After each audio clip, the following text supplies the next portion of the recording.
16 says, suppose that you borrow $10,000 at 7% APR and that interest is compounded continuously.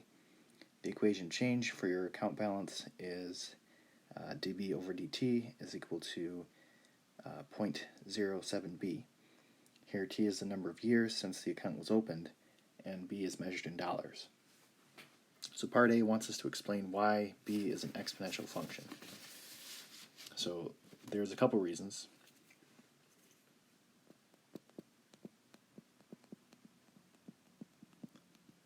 First is that the function is growing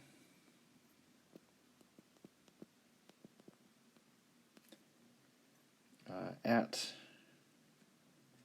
a constant percentage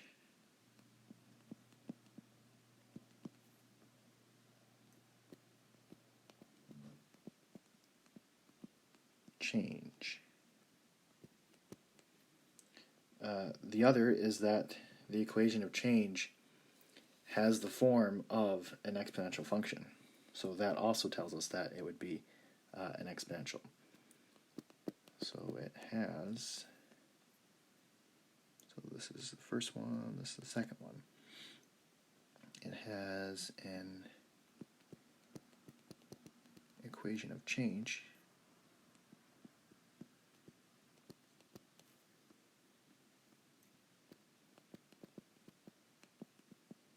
with the form dB over dt is equal to 0.07b. So that really matches the form for an exponential. Part B says find a formula b using the alternative form for exponential functions. So that would be b is equal to 10,000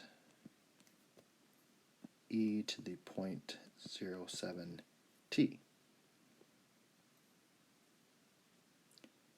Part C says find a formula b using the standard form for exponential functions.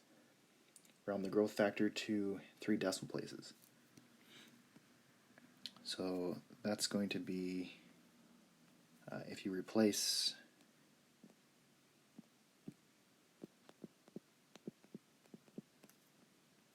the e to the 0.07 with, if you type that in on your calculator,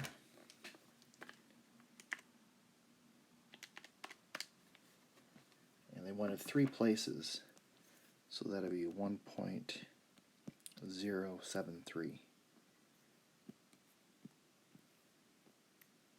So b is equal to 10,000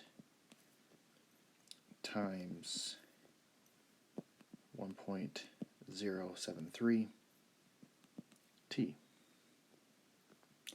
And then part D says, assuming that no payments are made, use your formula from part B to determine how long it would take for your account balance to double. So I would let y1 equal my function. So I'm using the one from part B. So the initial value is 10,000. So double that would be 20,000. So I'm going to let y2 equal 20,000, and I can calculate the intersection. So let me graph these.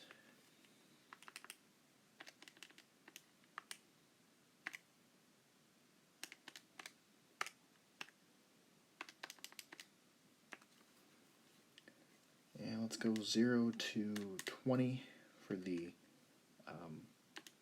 x's, and 0 to, let's go 25,000 just to give ourselves some room.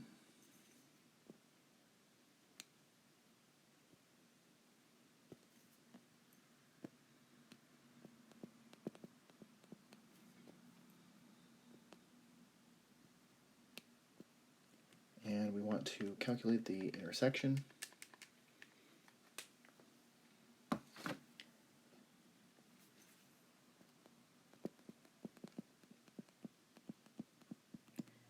we should get 9.9 years.